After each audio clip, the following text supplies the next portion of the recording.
Okay, it's about 9:45 Saturday morning, November 23rd, 2019. I'm going to do a long walk today from South Miami down to Chapman Field Park. There's a dog park there and some mangroves. We're going to go take a look at that. Temperature right now is about 73 degrees, projected to be up to about 83, maybe 81, 82, 83 degrees in the afternoon. This will be about 17 miles and take about 8 or 9 hours. So I'm going to do that walk and tell you a little bit about Chapman Field as we get down there. So thanks for coming along. So the house that was there is now gone. Someone's home gone to make way for Casa Grande, probably a house that's at least 5,000 square feet, maybe more than that, maybe 6 or 7, but looks like they're protecting some of the trees, which I'm happy about. But they did get, I guess they had no room to put a big house with all the trees that were there, so got to cut them a little slack. Anyway, it'll probably be something huge like this that fills the entire lot. Yesterday I was coming home from work and there was a car kind of in the left lane going about the speed limit, but doing crazy stuff like hitting the brake about every, you could see the brake lights light up about every 20 or 30 seconds. There was a line of cars kind of scared of what they were seeing because couldn't figure out what the driver was doing, always pressing the brake for no apparent reason. So eventually the car slowed down. I passed and got in front, and as I was passing I saw the driver was essentially had both hands on the her phone and was busy texting away in the left lane and not really paying much attention to what was in front of her. Perfect candidate for a self-driving vehicle. And just now on this nice road I'm on here, nice quiet road, I saw a car cruise through a stop sign going about 30 miles an hour, and the driver was busy texting. So apparently people feel like they don't need to wait for the fully functional autonomous vehicles. They can just, whatever they're driving, if they need to do some texting, why not? You know, it doesn't matter if they might hit me walking on the road or a dog or a kid on a bike or something like that.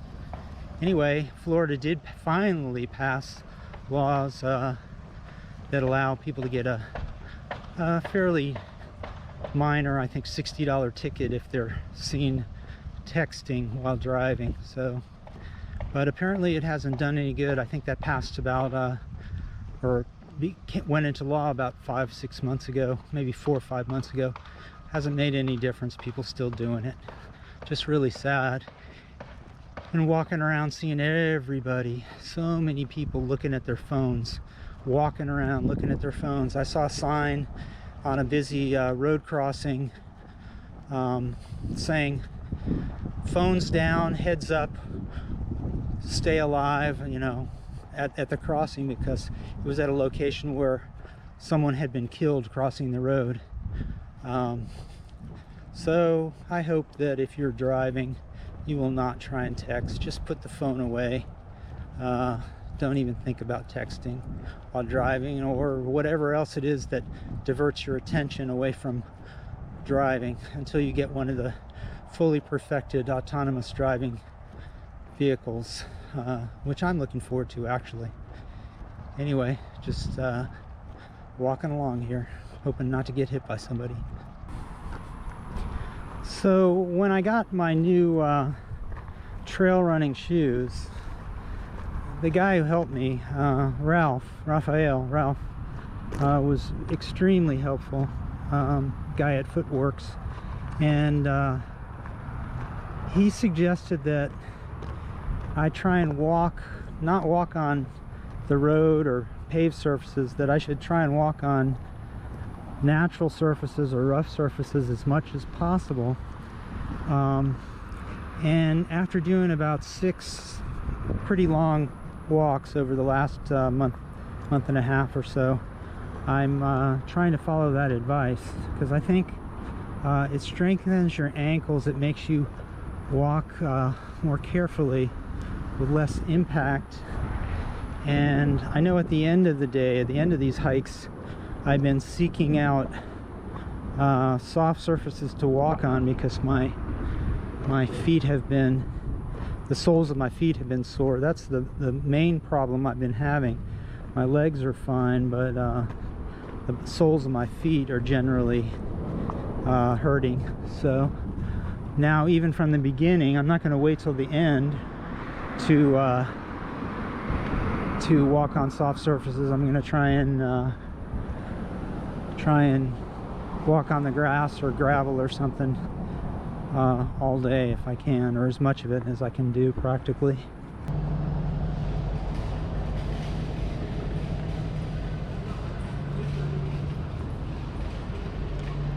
Through the canyon here, the commercial canyon.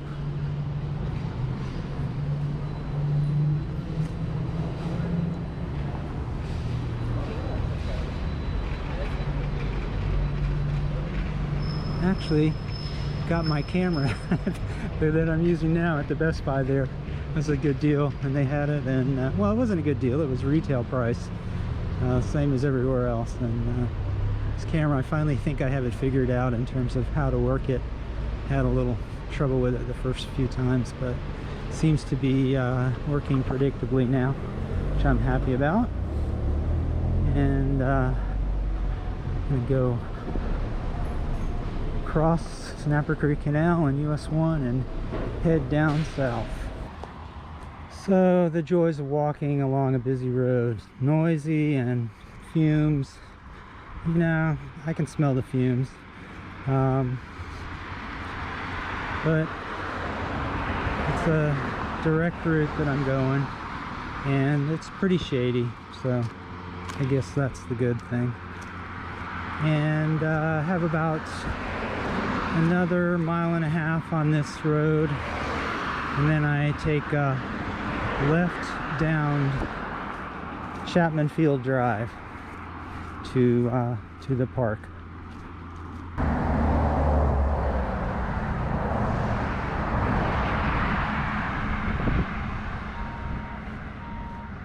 Monster House.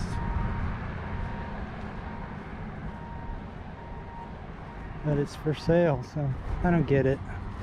People building giant houses for people they don't even know. Anyway, I guess it's just a single story. They left some nice trees.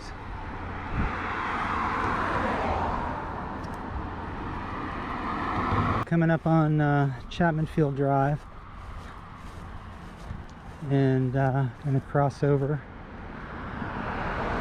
a couple crosswalks there. Bus Route 57. I remember somebody taking that to summer school. That was pretty good. Okay, so I guess I could cross here like this. Okay, let me cross, and then I'll go the other way.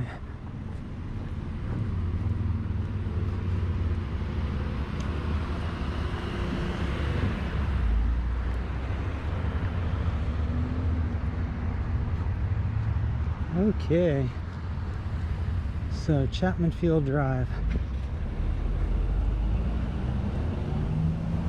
and this was a road apparently back in the early days, I think. Actually, you know, Chapman Field dates from, it was a grove, I guess, in the 1910 to 1915 or earlier, and taken over by the military to create a aviation training facility. and for gunnery and bombing practice, I guess. They were looking for places that had weather that was good enough to train year-round. They couldn't break for winter. They needed to train people, and it took about 6 months to get people ready to go to fight in Europe. So they could get many more people trained if they had a place that with weather that allowed it. So this stretch goes for a while, and I'll just restart when I get a little farther down the road. Whoa, look at all the bikes. Cool.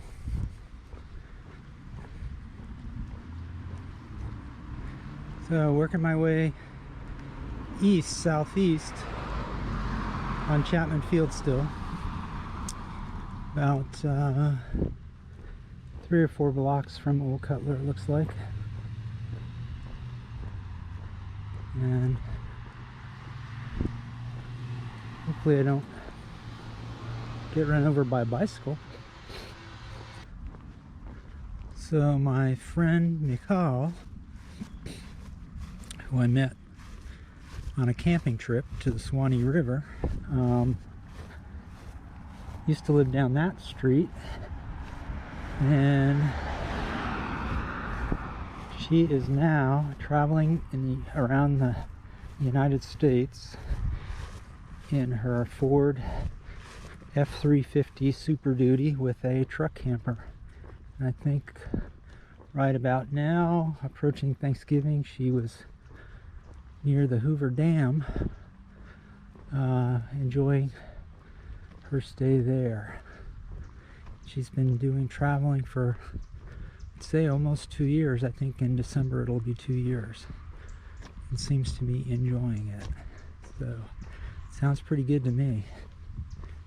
And right up ahead is Old Cutler Road, and I think I got to do a little jog to get down into the park. Probably jog to the right.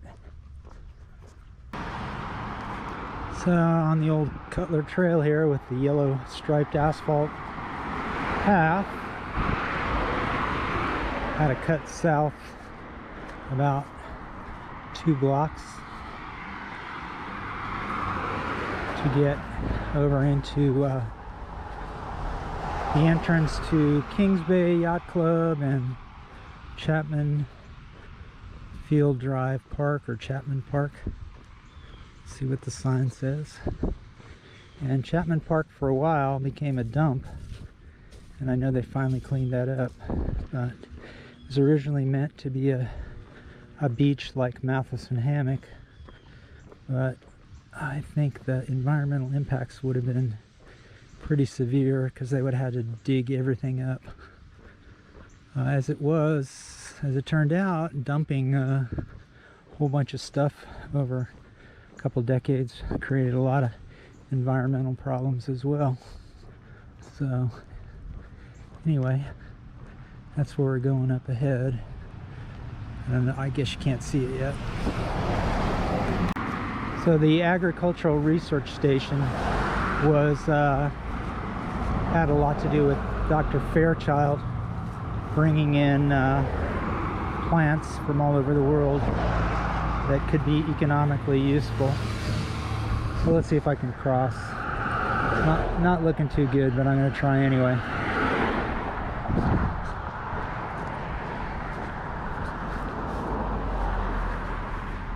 Yeah. So this is really kind of like the edge of the ridge. Old Cutler Road followed the high spot of the Coral Ridge, and then there was a kind of a drop off to the shore sloping downward. There were a lot of freshwater springs along this edge here, including one up ahead that was kind of famous, and that was attractive to early settlers that were looking for fresh water for their agricultural stuff. And here you see some giant hunks of oolitic limestone used as decoration, but that's what it's underneath the ground here.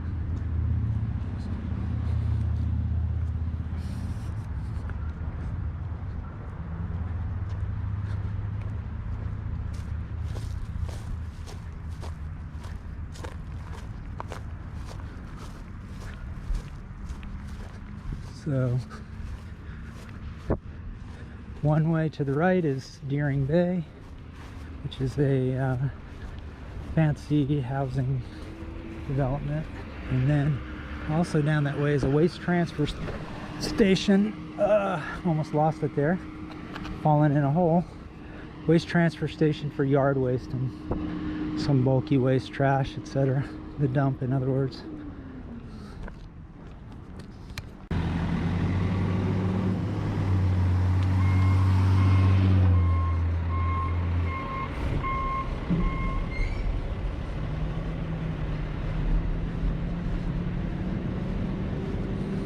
So this is kind of a raggedy park, I would say. It's very low-lying, but it's got some recreation fields, softball fields, I think, baseball fields, and I guess it does get used.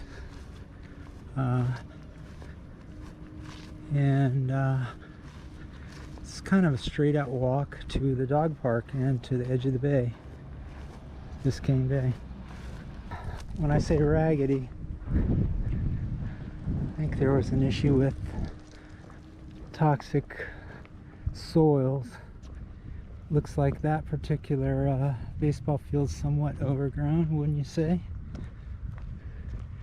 You got the bleachers and the dugouts, but the field is completely grown over, which is a shame.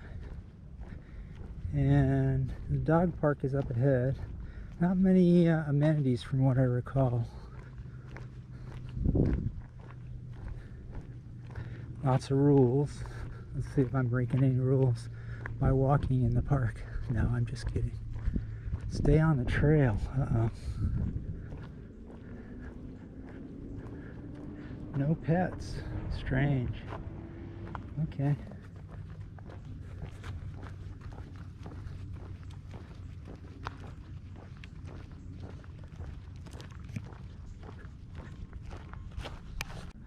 I think those might be batting cages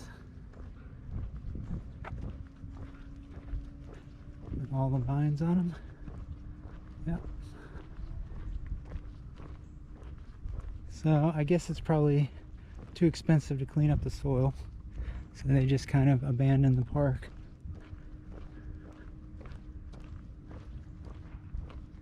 Abandoned the baseball fields anyway. The paved road ran out, and there's now mangroves on both sides,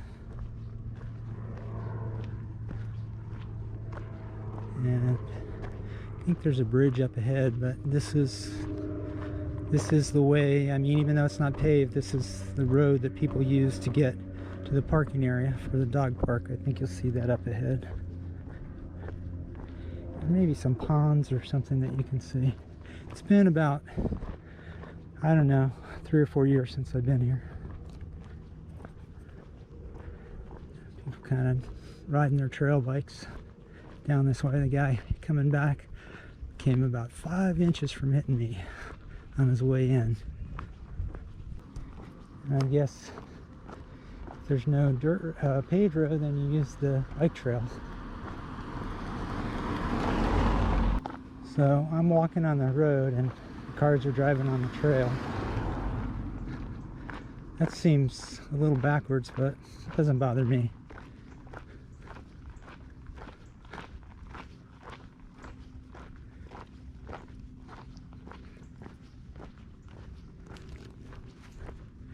There is kind of a lake right on the other side, and I'm expecting an attack by mosquitoes any moment, but I'm prepared.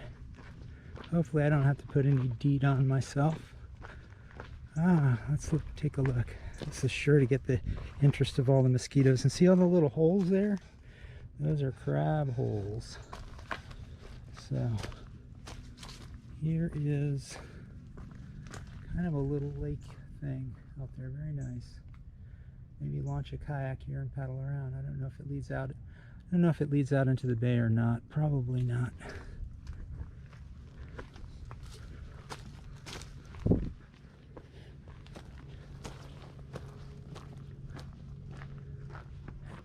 So coming up to the parking area, which has some nice limestone elements here. Do not leave valuables in vehicle. And I see there's a map over there, so I'll go get a close-up look at that. And I don't think that really goes anywhere, but it's a little overlook into the lake. Yeah, let's go see what that is. No combustible engine, so maybe this is a canoe launch or a kayak launch. So one would hope this actually leads a fair distance if it's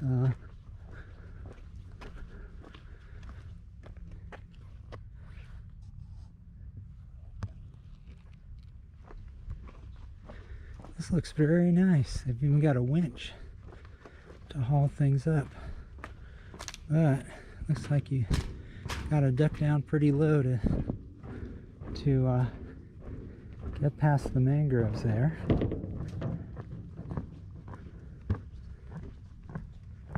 Nice.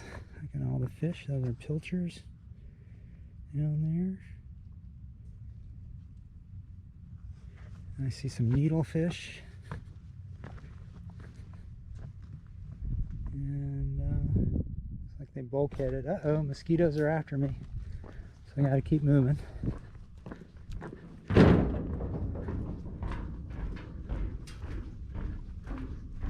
Yeah, mosquitoes are after me.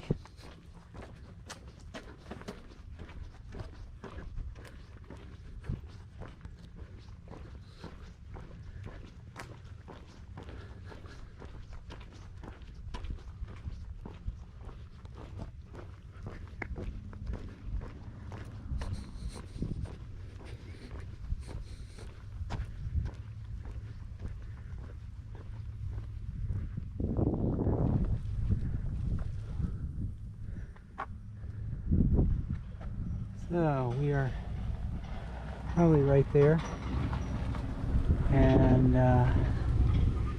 not gonna go. We're gonna go maybe to there, or not there, somewhere around in there. There's a guy backing up his kayak. I used to have an ocean kayak. Too big, too hard to carry. But anyway. Hello, sir. Hello, does that lead out to the bay? Am I famous? You are. Does that really go out to the bay? It looks like it's like very little clearance. It does go out. You might have to walk through some mud though. Okay. Very good. Have fun. Watch out for skeeters. Yeah.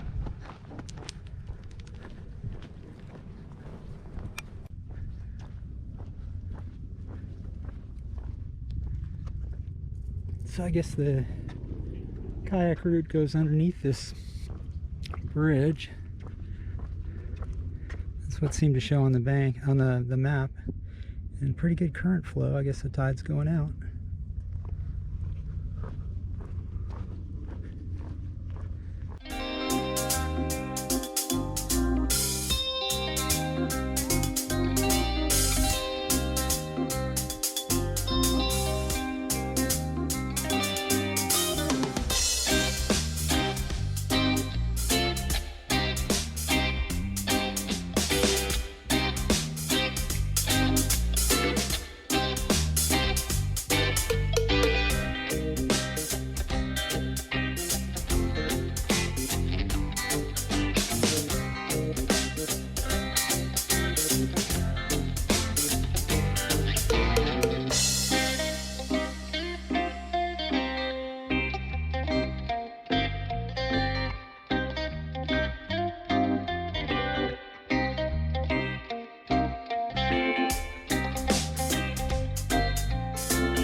natural edge of Biscayne Bay would have looked like this.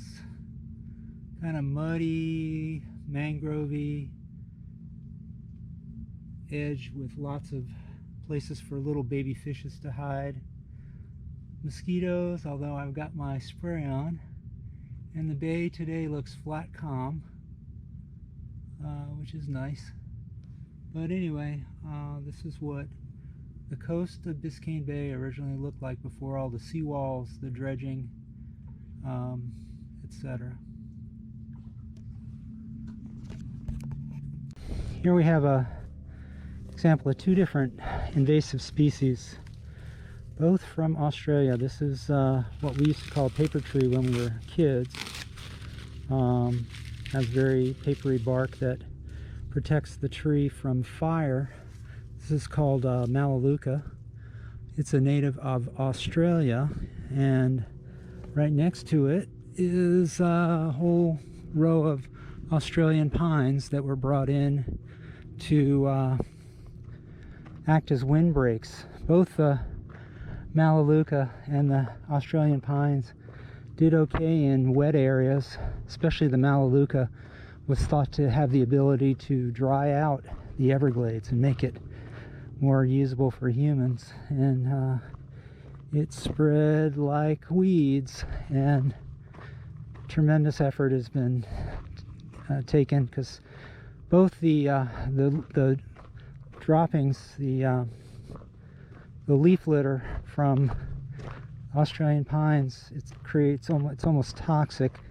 You can see no grass grows where there's a lot of pine needles. It's no habitat for and no food for Florida native plants and animals. So very difficult to control, and it's what happens when the law of unintended consequences, when you bring something in. Maybe it was one of the trees that Fairchild might have brought in, or somebody else brought in, thinking that it was going to be beneficial, but sometimes things don't work out like you hope. Back up the hill here to the ridge of that is Old Cutler Road, and so I'm glad we got to go all the way down to the water's edge. I wish I'd had a better view of Biscayne Bay, but we'll certainly get that at Snapper Creek. Get a good view of Biscayne Bay.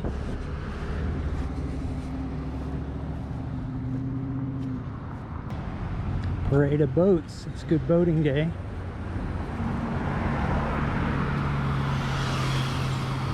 Back on Old Cutler. Kind of an interesting coral rock house there. Very simple rectangular design with limestone walls. Not very big. Probably from the 40s or 50s, maybe earlier, maybe the 30s. So after I went off to school, my parents moved down that way.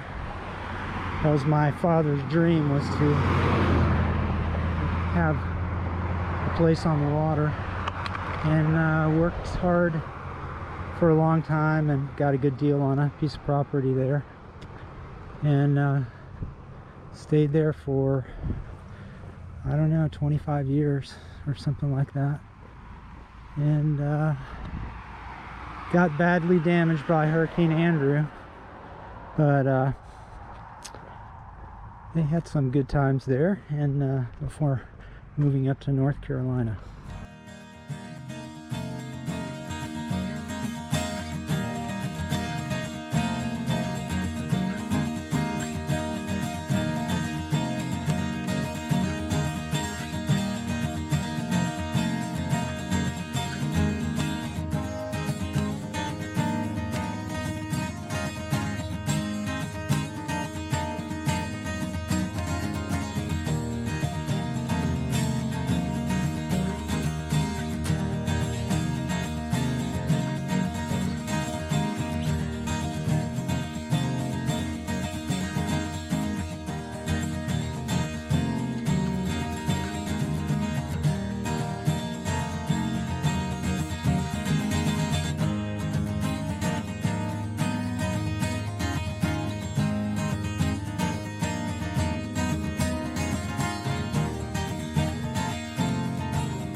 Okay, so we have arrived at the Hardy Matheson, our Hardy Matheson Preserve, the family that has given so much to Miami-Dade County, including part of, well, Matheson Hammock, the first county park, and part of Key Biscayne. So this is really undeveloped preserve area, basically a dirt road leading to the end of Snapper Creek. And I first walked this when the county acquired the land, probably about 15 years ago, maybe longer, and haven't been back here in at least 6 or 7, 8 years, I guess. And I think that road, that little path there, leads to some kind of structure. I've never been that way, but I'm gonna follow the edge of the canal. And a lot of times there's some interesting birds and things along the canal.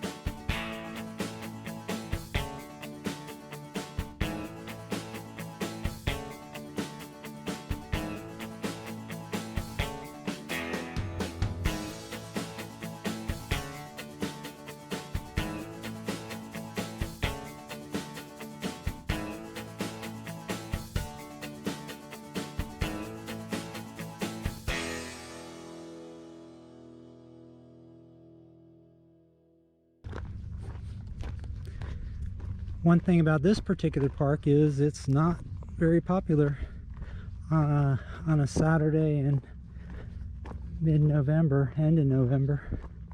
So I haven't seen any other people, which is kind of unusual to be in a county park and you've got it all to yourself. So I'd say that's pretty neat. Now there are definitely signs of people. I see the beer bottles and a little bit of fishing stuff.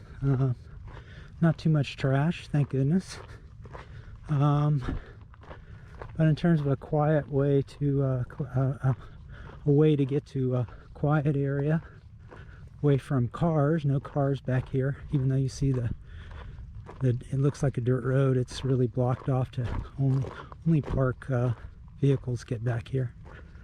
So it's a nice walk. I guess it's about a mile or so to the end, maybe a little more. I have to check that and put it as a caption, the exact distance from the road. There's no place to park right at the entrance, so you might need to park near Fairchild or something like that and walk here. I guess that limits the popularity when you can't really park a car, but of course I walked here from far away. So yeah, and I wanted to say that this is essentially what I'm walking on is the spoils, the ground that was excavated from Snapper Creek Canal. Snapper Creek Canal connects with the Tamiami Canal way west near Florida International University, and serves as a major drainage canal. I think it's called the C2 canal, so one of the earliest canals in the South Florida Water Management District system to make South Florida more habitable by controlling flooding. They open up floodgates when they need to lower the water level when there's a lot of rain. So I know this was restored. Last time I was here, these sea grape and buttonwood and all were just tiny little sprigs, and that must have been, it's probably been 10 years now. So all the stuff on the right here was planted. It was originally Australian pines, and when they turned it into a park, or when it became park property, they got rid of the Australian pines and planted native stuff. And it's coming in, and I don't see any Australian pines, so it seems to be working.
So back on Old Cutler, and I guess those two vans over there, minivans, or those two vehicles are probably the fishermen down that way. So we'll see if there's a sidewalk up ahead or a path, or whether I gotta walk where I have to walk. Anyway.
Whenever you're ready, buddy.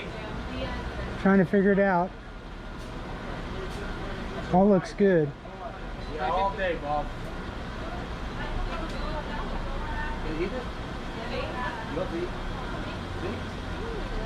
Pero entonces yo tengo 56 años aquí ya. No te puedo contar ni nada.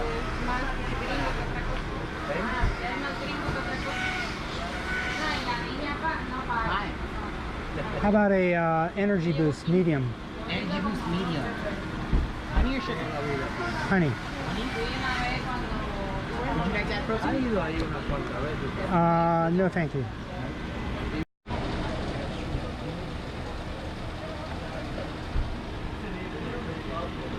So I got the energy boost without the protein.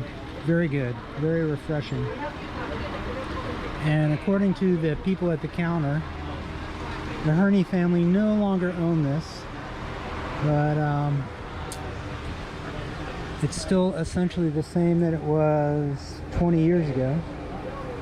So a great place to get some produce, although I can't say it's local produce, but they got some nice stuff. It's a great place to stop if you're on the trail looking for some refreshment, place to sit down in the shade. They have Cliff Bars, which is what I'm snacking on, so that's good. Got busy. I noticed that they have real juices, not just smoothies and shakes. So that's pretty good. You get something healthy. Not that I'm happy with my energy booster. That was just perfect for me. Not too heavy, not too sweet. Really good. Guava. I haven't had that since I was a kid. We used to throw them. We used to throw them at each other when they got ripe. And I think this is a baobab tree. What are these things hanging down? So let's see if I can cross without getting killed. Definitely can't run. I'm a little too sore for that.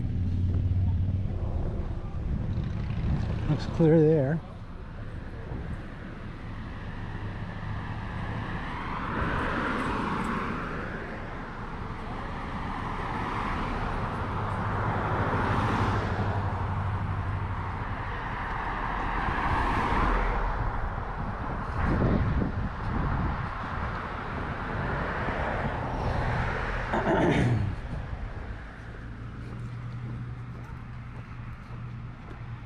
So that was very refreshing.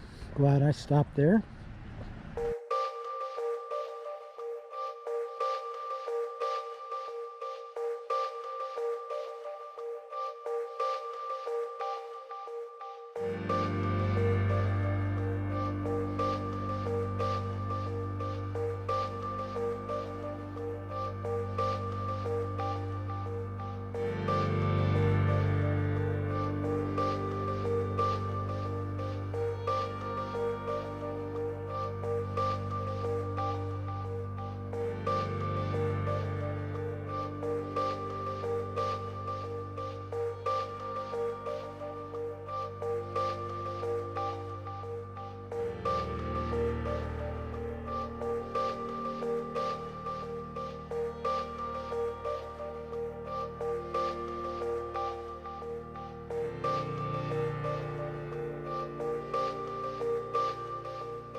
Okay, it's about 4:45.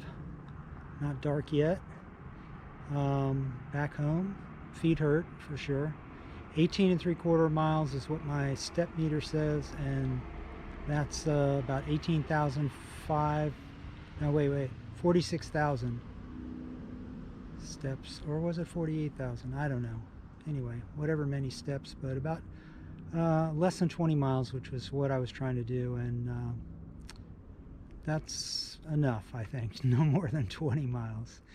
And started off at 9:45 and 4:45, so with the stop and everything at the juice bar, 7 hours. Not bad. So anyway, I'm gonna go take my shoes off and rest my feet.